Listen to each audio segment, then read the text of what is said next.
Hey, welcome back to another episode of ChatterBeans, and this week I'm joined by an incredibly fascinating guest, Dr. Aaron Balick.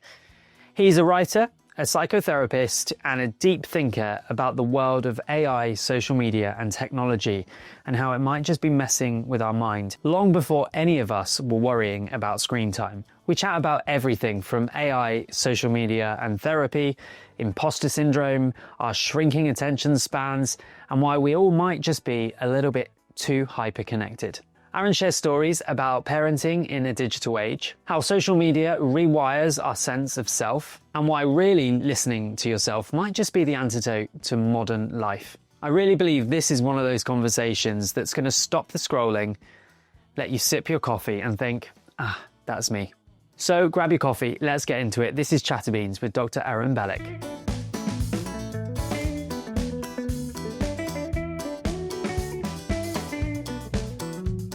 Dr. Aaron Balick, welcome to ChatterBeans. Hi, thank you. It's really great to be here. Really good to have you here. Who is Dr. Aaron Balick in your own words? Oh, God, that's a very broad question, right? Yeah, wherever you want to take us. Wow, it's interesting because I think I think part of central to who I am is inhabiting a place of complexity. Okay. So people ask, oh, well, what kind of a psychotherapist are you, or even, where are you from? What do you identify as home? And they all become very long answers. So yeah, I'm interested in complexity. Okay. I am a clinical psychotherapist as my job, which kind of fits the bill because people are highly complex and I'm highly interested in the way people operate. Um, yeah, and there's a lot more to me than that, but it would fill up the hour just talking about myself. So Love it. yeah, that would be a little bit of narcissism that's there as well. Why not?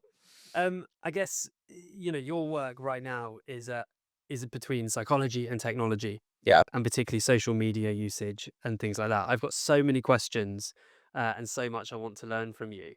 How did that become your sort of playground? This is a crazy story.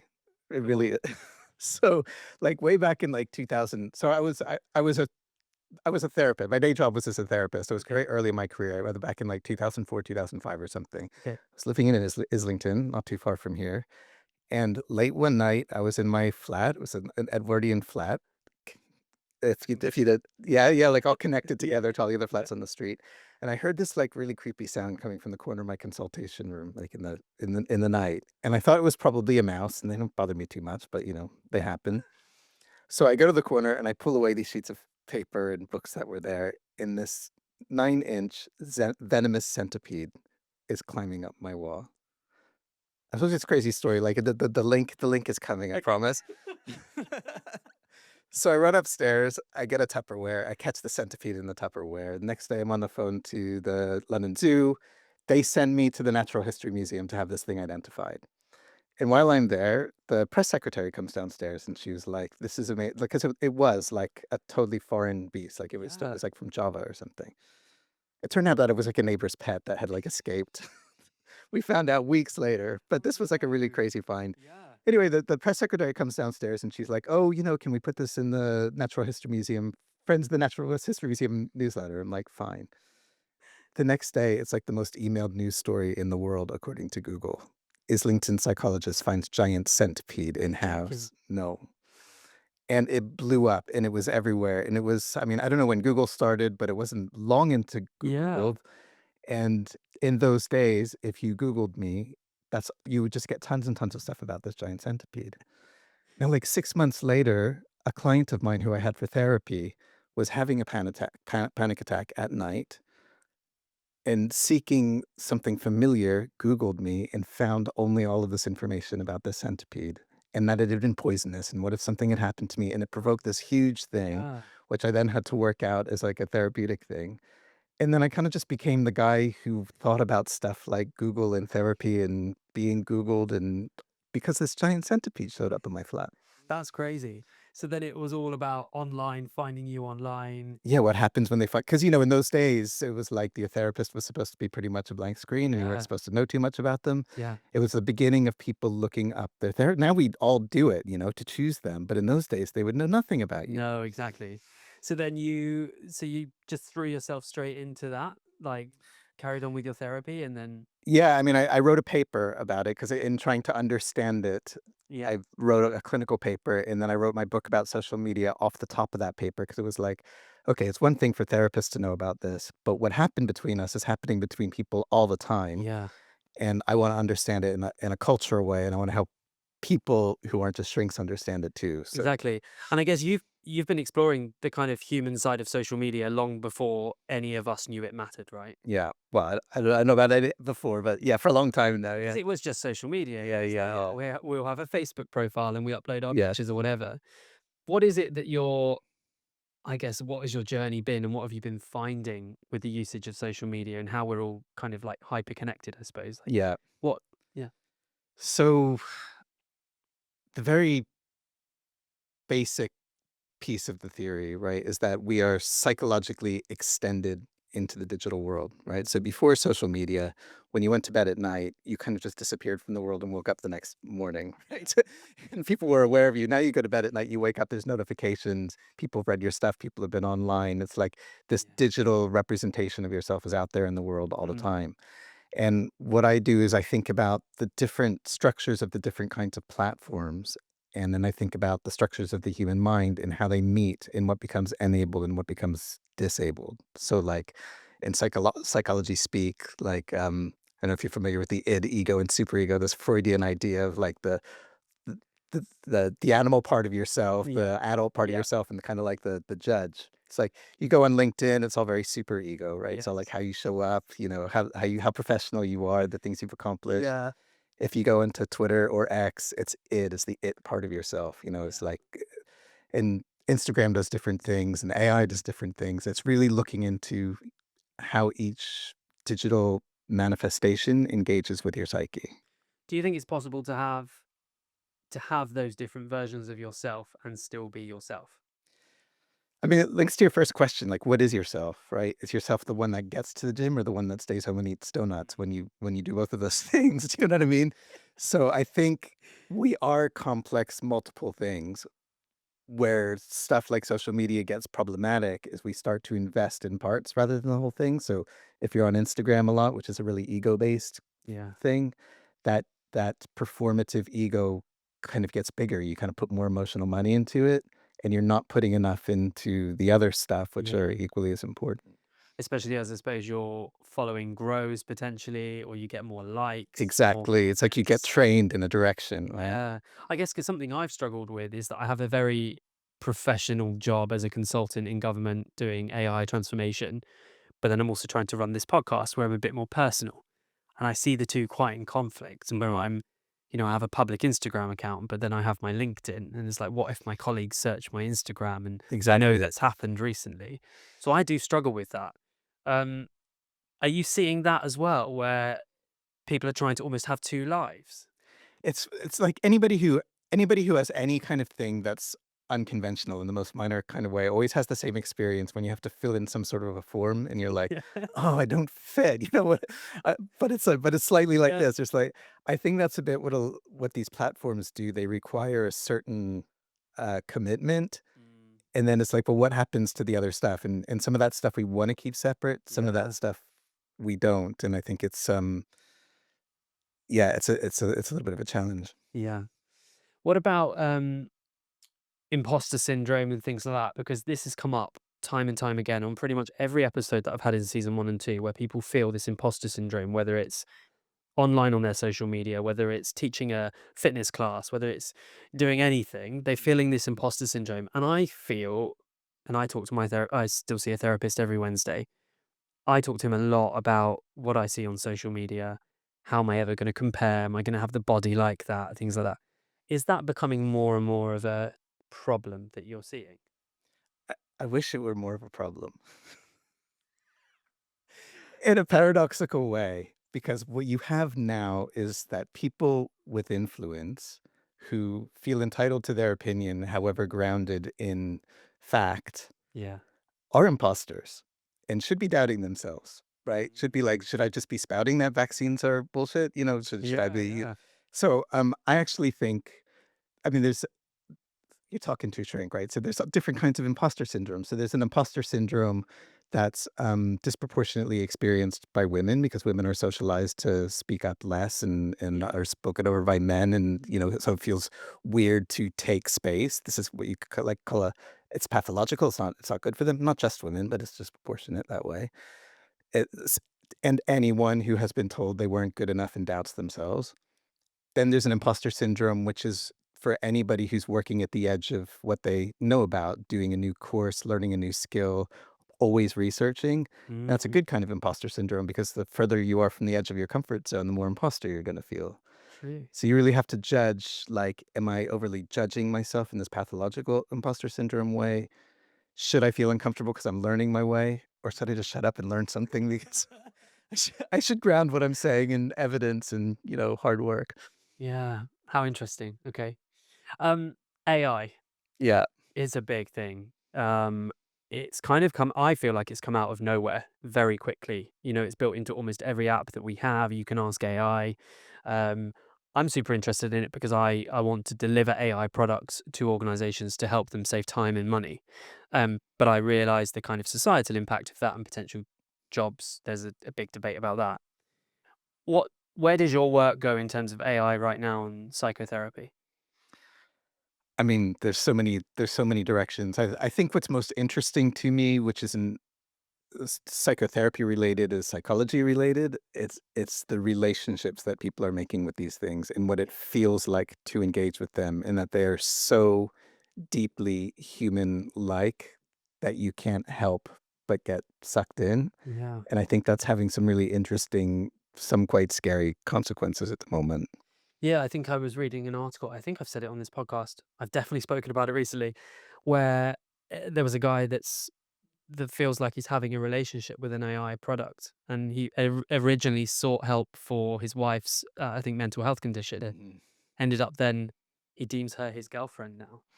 Well, he's not the only one. I mean, they're like your formally made apps that are AI companions, and there are hundreds of thousands, probably millions of people who have these companions now, and then people who are just doing it with their basic Chat GPT.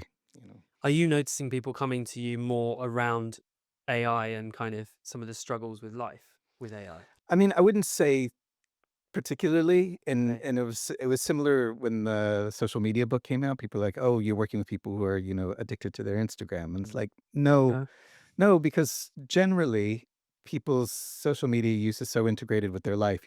It's just part of the life that you're working with. yeah.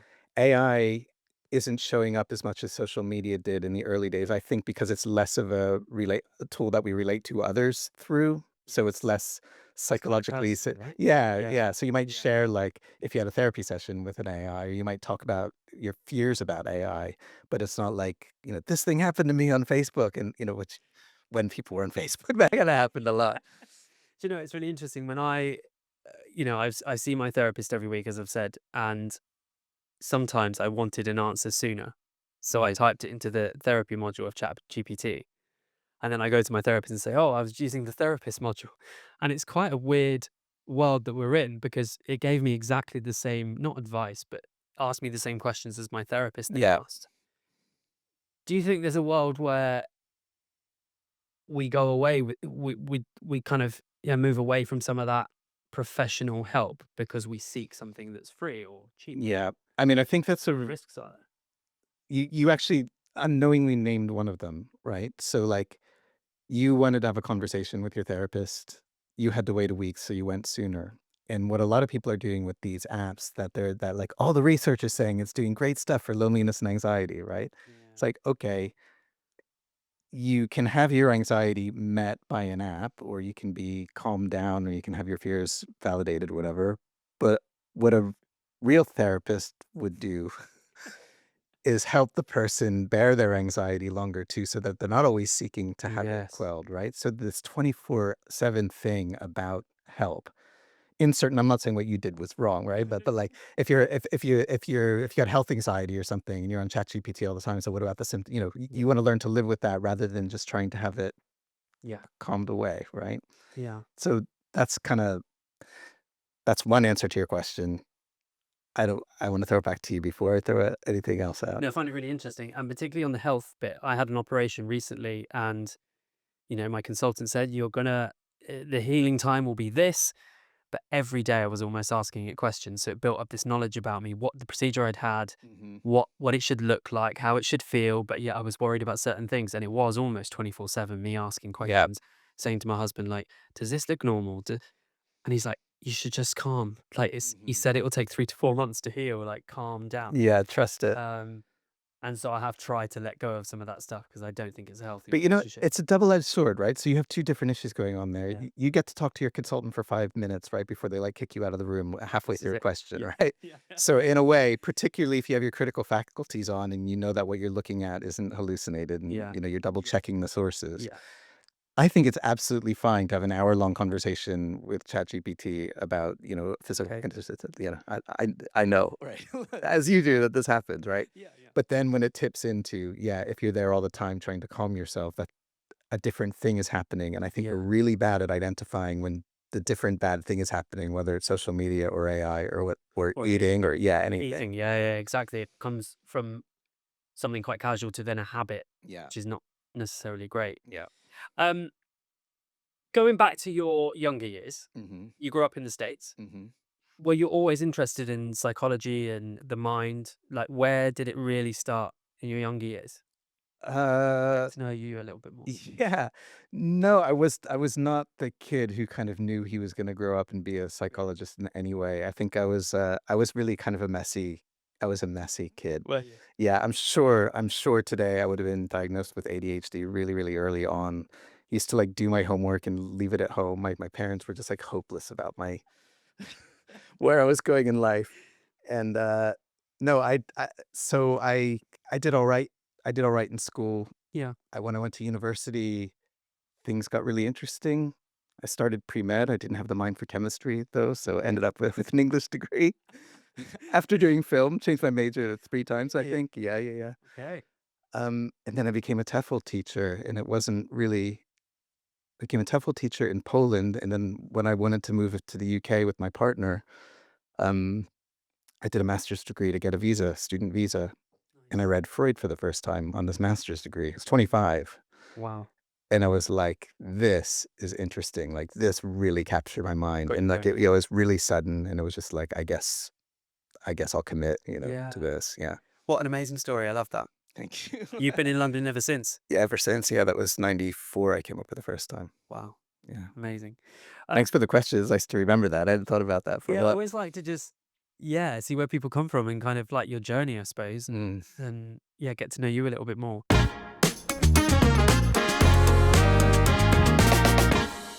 Are you noticing new kinds of challenges then that are coming through, linked specifically to being hyperconnected?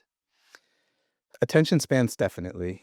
Like, I notice it myself. I notice it all around me. I Yeah. think it's really, really pernicious, particularly the Reels, TikTok kind of stuff. Like, it's just kind of dopamine hedonic cycle is so capturing. Yeah. And we don't have patience for anything. And now with AI, we're like using that to solve problems that you used to have to need some patience for or work through. And that's going to have really serious consequences because that deteriorates your capacity to learn and your capacity to see things through. And I suppose the capacity to hold long conversations or attention span, right? It's interesting you say about the searching. I don't think I Google search anymore at all. Mm. I just ask ChatGPT. Yeah. Whereas you'd really like a recipe, for example. I did it for a recipe the other day. Whereas before you'd search through many websites, get a recipe, da da da. TikTok and Instagram, the Reels, for example, like they always say it's got to capture you in like 3 seconds. I think that's probably shrinking even more now. It's like Yeah, I think literally so the first too. second. If you haven't got it, it's gone. I mean, I used to do some, not very well, but I used to like make some. And then when you look at the stats and when you see that sort of like 97% of the people have dropped off after 3 seconds, you're like, oh my God, I spent 4 hours making this 57-second video, which I thought was so short and did no This is sort. it, yeah. And I think the algorithm changes, right? So Mhm. they're playing into that. I mean, I still haven't got TikTok. I'm trying with this podcast to use TikTok. It's, yeah. I think I'm too old. I would. That's the way. Yeah, literally.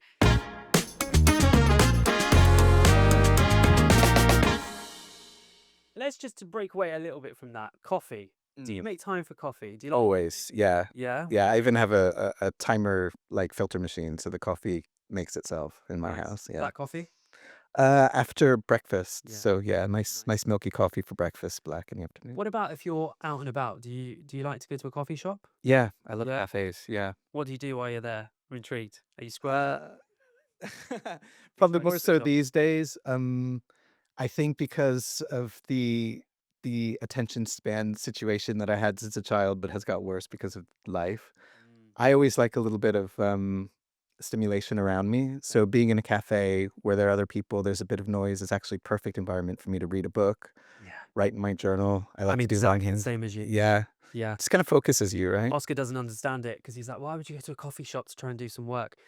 It's because there's people around you, but you don't know them, so you don't have a Mhm. direct conversation. But yeah, for me, it stimulates me. And there's something very satisfying about looking studious, I think. Exactly. As I'm about to embark on my master's, Yeah, exactly. Get the big the fat thing. books. My tablet, my laptop. I'm No. thinking real hard here, guys. Exactly. Exactly. Um, if you could have coffee with anyone, who would it be and why? Alive or dead? Alive or dead? Well, I've been known to be a terrible Freud nerd, so like I Thought would you'd say that. definitely have coffee with Freud. Yeah. What would you want to Yeah. talk about? God, I just have so many questions. Yeah. Like, yeah, I'd probably have a lot of theory questions, but I think I'd be really want to know what it was really like to be him. Yeah. Yeah, Exactly.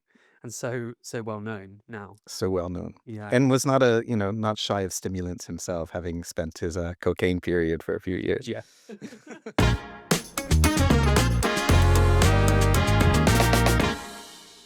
Let's go back to something you said about ADHD. Hmm. That came up on this podcast in series 1 and 2. I probably 6, 7 times out of 25 guests. Very common. I'm finding that more and more people are either being diagnosed or think they have the ADHD. Do you think there's a direct link to smartphones and social media? I, yes, 100%. yes, for sure. Yeah. Yeah, I think particularly the growth. I mean, you just if you read the symptoms that account for ADHD, the official ones in the DSM, I mean, there's nobody who doesn't have them. Yeah. And I'm not saying, I'm not dismissing the fact that there are very severe forms of ADHD, Yeah. but attention deficit, I think, is universal. And to go back to your very first question, who is Aaron Balick? Reducing oneself to a mental health category like ADHD, I think is also potentially really harmful for people to acknowledge that it's part of them. It's like the part of yourself kind of Yeah. thing, right? That is part of themselves is one thing, but again, social media kind of really doubles down on this whole identity around it, which can be really limiting for people, I think. I agree. And do you think then people almost become reliant on it for not as an excuse, but a reason for why they are in every single scenario? Well, the thing is, okay, the algorithms feed you more and more information, right? Yeah. And the information isn't all correct. And one of my favorite things that I use in this example is around introversion, which is not even like a personality type. We call it like a function. It's different, right? Yeah. But there's this image of Robert Downey Jr. in a lift, and he's got like this look on his face, and it says introverts when someone steps in the lift with them, right? Yeah. And I look at this thing, I'm like, nobody wants people in the lift with them, No. like introverts or extroverts or anyone. But what it does is it kind of makes you think that your difference keeps you separate from all, like, this is an introvert thing, Yeah. when it's actually a much more universal thing than an introvert thing. Yeah. And all of the memes around all of the things make you feel further and further apart from everybody else instead of having something in common with them. And that kind of bugs me out. Yeah, I completely agree. I would say I'm an extrovert, but yeah, I definitely don't want anyone in a lift. I just want to get it and go. Exactly. We do it here. I should try and close it. Right. You see someone in the corner, you like run back to your room. Right? All the neighbours are going to lift with me. Goodness, isn't it? One of the big, and the reason I'm asking you this next question is because you're a frequent writer for GQ, right? I'm going to ask you about Adolescence, Oh, right. Okay. if that's okay, Yeah, yeah. because we loved that series. Particularly for me, I did a bit of work in TV many years ago, and the one camera single shot Holy crap. was insane, particularly the drone shot, and I geeked out massively on all of it. Yeah, there was a lot of good social media reels on that for sure. Seriously. And I guess the son, Jamie Miller, you've done an article, written an article recently around how do we talk to our sons about adolescence and our children, right? Yeah.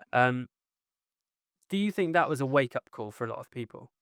For sure. I mean, the kind of fury that came out from it, I think just really, I mean, I think the way media works and it's kind of supposed to is it kind of became almost like a moral panic, and people might have got Yeah. a little bit more intensely worried about their kids than they needed to be, right? There's always like a moderation. But yeah, I mean, people do really need to wake up, like, and you think about the rabbit holes that you can go into in an hour's time. Yeah. If you've got young, fresh minds spending hours and hours every night in these things, it's Mm. serious stuff. And school, right? They're always on their phones at school, I think. I Mhm. mean, um, how do you talk to your children or your son about something like adolescence? Yeah. Like, what are the practical tips? Because Oscar and I talk about having children, and one of the big things, I've always wanted a child. But more recently, after watching Adolescence and just generally the way we see society going, I'm starting to question for the first time Because it's scary. because it's scary. And Yeah. will AI be teaching our children? Will they go to school like we went to school? There's all these fundamental questions that we don't know the Yeah. answers to, Yeah. but it does make me worried. I mean, it was funny because when I pitched that article, I said that I didn't want to write an article about how to have a conversation with your son about. I think that was the title, Yeah. Because I wanted to say like the work starts, so I wanted to be complex about it, and then, in a 700-word article, that's like, Yeah. people want to know what to fucking do right now. Yeah. Are we allowed to use? Yeah, you Yeah, can use. people want to know what to do right now. So fair enough, Yeah. But what I really wanted to say is that work, like a lot of that work happens in the first 2 years of life. Mm, Right? It's how that child feels loved and cared for by his parents who aren't on their phones, instead of being with them, that they feel listened to. You have your reaction. just parents on phones. I see it and it makes me so angry slash Mhm. sad for that child. Um, because some of my therapy is around childhood. It makes me so sad and angry when you see parents in a coffee shop just dumping their child with the iPad while they're just scrolling. Yeah. Um, Yeah, and if you think about like the vicious cycle, right? So what we all need growing up is what we call authentic recognition. Like yeah. I need my parents to see me for who I am, my flaws and my good things, and just kind of accept me and love me, Yeah. right? And if I'm not getting recognition because they're on their phones, then there's going to be a lack of it, and I'm going to be looking for it. And if AI is going to give me that recognition, if getting likes for showing my inappropriate pictures of myself to people is going to get me, it's not even recognition; it's validation, which is different, like a lighter Yeah. version. Then you just create a whole cycle. But the good news, to back away from like going totally dystopic, right, is if you can develop that curiosity, if you can develop a sense of trust, if you teach critical thinking, that you create a base that is resilient and strong and Mm, secure, and you're just better to deal with those challenges. yeah. And the sad thing is, most of the kids that are the least secure and the most vulnerable are the ones that get sucked in the worst ways, even though everyone struggles their own Yeah. way. It's interesting because we've just had that mini conversation, but on the flip side of it, I think we're almost, this is where I'm going to maybe contradict myself. Maybe we're at the best point in life to now start raising children because there's so much more knowledge. We're seeing what's happening. I mean, I think there's never been a good time, right? If you were in the 13th century, you'd just be covered in scabies all the time and you die at you die at 23, right? Fair, fair, fair. Yeah, in the 80s, you thought you're going to be decimated by nuclear war. See, I think you Yeah. can't pause for the moment where things. I mean, I'm just so grateful. I mean, I know you were on your ChatGPT saying, when's it all going to stop? But it's like modern medicine for me. It's like we've got anesthetics, we've got antibiotics. Yeah. For the moment, we still have vaccines. They might go. But that's a really good thing. And I think there's just never going to be a perfect time. Yeah. Yeah. Okay. Um, another one that you did an article about was what does a midlife crisis mean for millennials? Mm. Usually we hit that at what, 40s? Traditionally, yeah. Yeah, Starting to see it earlier, right? yeah. I I'm not going to sit here and say I'm having a midlife crisis, Mm. but I do feel my early part of my 30s and now, I'm coming up to 35. I do feel has been a real shift in my life. But I also don't know if I link that to COVID and some of the conversations I'm having with people is that we're taking bigger risks, I suppose. Mhm. Do you see that people in their early 30s, mid 30s having what you call a midlife crisis? I think even before. Really? Yeah, so the midlife crisis, it's kind of a model because it's a model from, like, the Mad Men Yeah. years, right? Yeah. And it kind of assumes that, like, only after you hit midlife do you start seeking meaning, right? And I don't think that's true. I don't think it was true for them. I think it's why a lot of people are unhappy in those days. So I think, coming out of school, you're kind of having I call it a crisis of meaning, right? If your presentation of yourself that gets the likes and gets the attention is different from a more authentic version of yourself, Yeah. that part's always going to be looking for meaning. And I Yeah. think it happens in different ways across the lifespan, but I think we all need our lives to be meaningful. And there's a lot of unmeaningful stuff that takes our attention, I Yeah. think. How do we seek out the meaningful stuff? It's like, Yeah. it's hard, isn't it? Yeah, I mean, I'm always selling something hard, like psychoanalysis, right? It's like there really is no pain without gain. Like if you want to learn something really well, you have to commit to learning it, which is really hard, not just getting the answer from ChatGPT. Yeah. And to find meaning comes through struggle. So every time you're avoiding struggle, you're also missing an opportunity to find some meaning, which doesn't mean that life has to suck and you need to struggle all the time.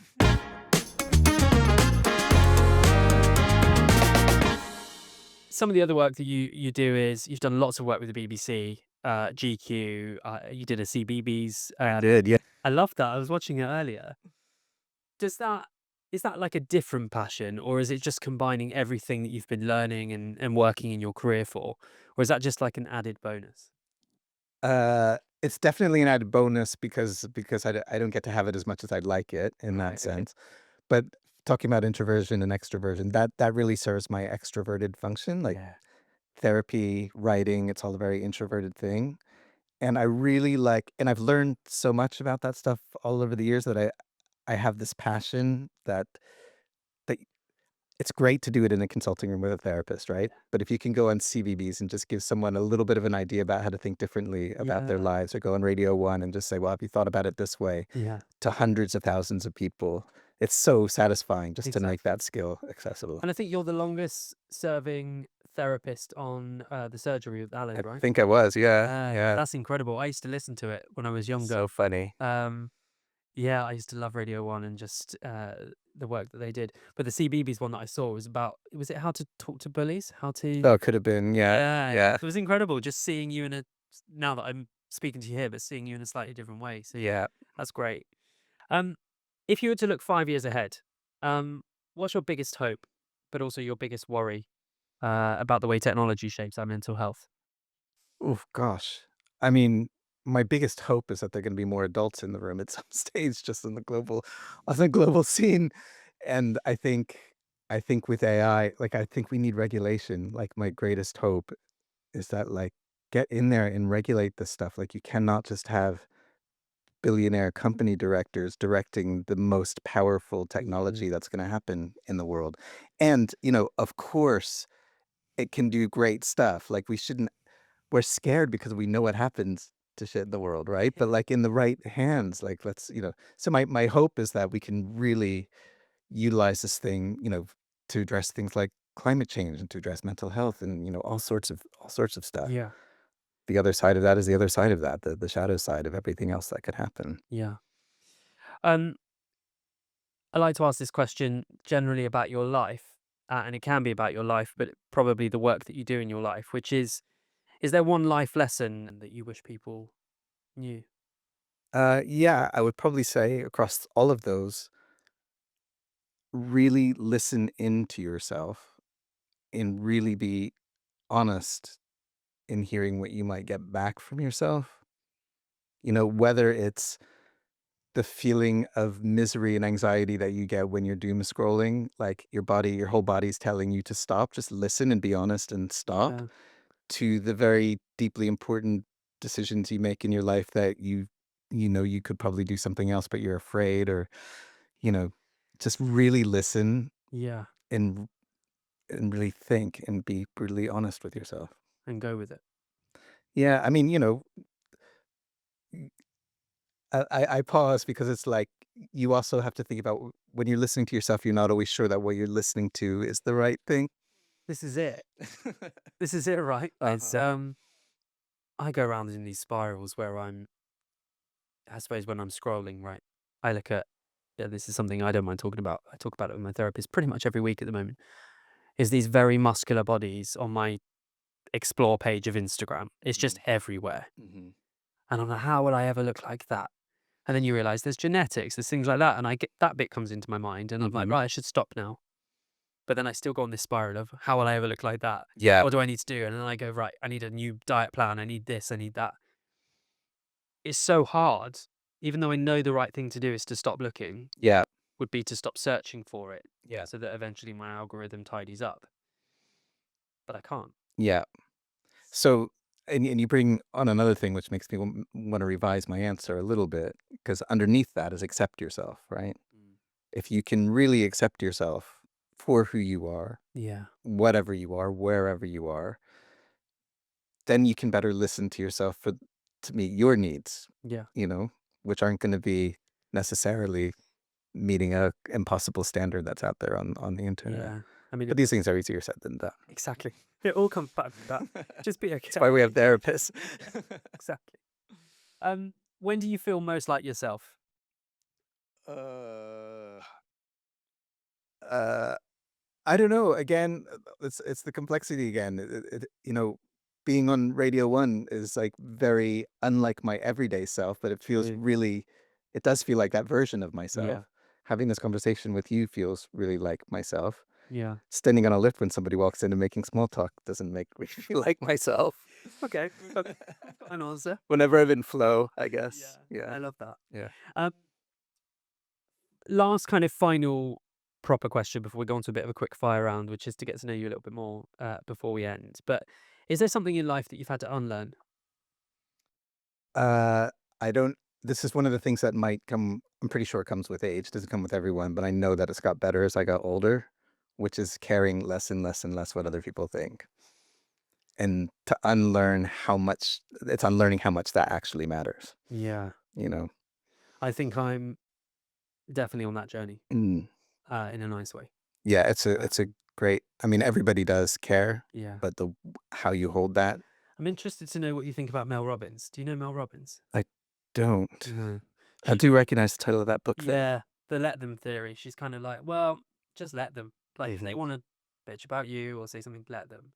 And that is easier said than done. And it's measured too, like all these things, right? It's like you still also need to let yourself be impacted by people, and grow through the right other people's opinions of you, or you become one of these, Yeah, imposter syndrome people who just always think they're right. exactly. Always a balance to be found. This is the final question, actually. Okay. What does the future hold for you?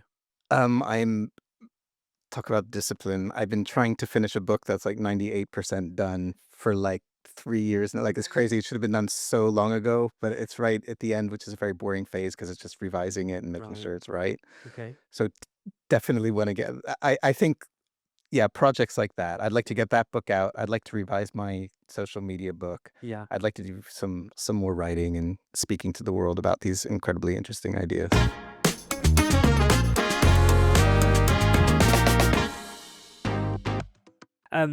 Thank you so much for coming on the podcast. We're going to end with a quick fire round. Okay. It's slightly more personal, but I'm excited for it. Are you ready? Yeah. You look a little bit scary. It's all good. First thing you do in the morning? I snuggle my dog. Do you? Yes. I love that. Yeah. Do you know, just because you're here, the most popular answer that I've had is reach for TikTok or Instagram. That was my second. Was it? Well, not for TikTok. I reached for my phone because I do the New York Times connections puzzle, which sounds a lot more intellectual than looking at TikTok, but it is a bad habit anyway. No, it is still much better. Right. If you were to pack a bag right now, where would you be going? The Maldives or someplace tropical. Have you been before? Never, but Really? it's bucket list thing. I've heard it so much in the last year. People go, Oh my Maldives. god, it just looks so My dad beautiful. went. It looks amazing. One thing that always lifts your mood. Again, my dog. Yeah. I think. Yeah. Yeah. You've got a rescue, right? I do have a rescue, and he's super, super sweet. You just look in that dog's eyes, and it's just Yeah. great. It's all the worries go. Yeah. Yeah. What's one habit you swear by? Oh, one habit I swear by. I guess journaling. Yeah. Yeah. Every day? No, not always. And I go through periods where, a few weeks go by. Yeah. But throughout my life, it's probably been the best kind of habit to have. Really? Yeah. A pleasure you'll never give up.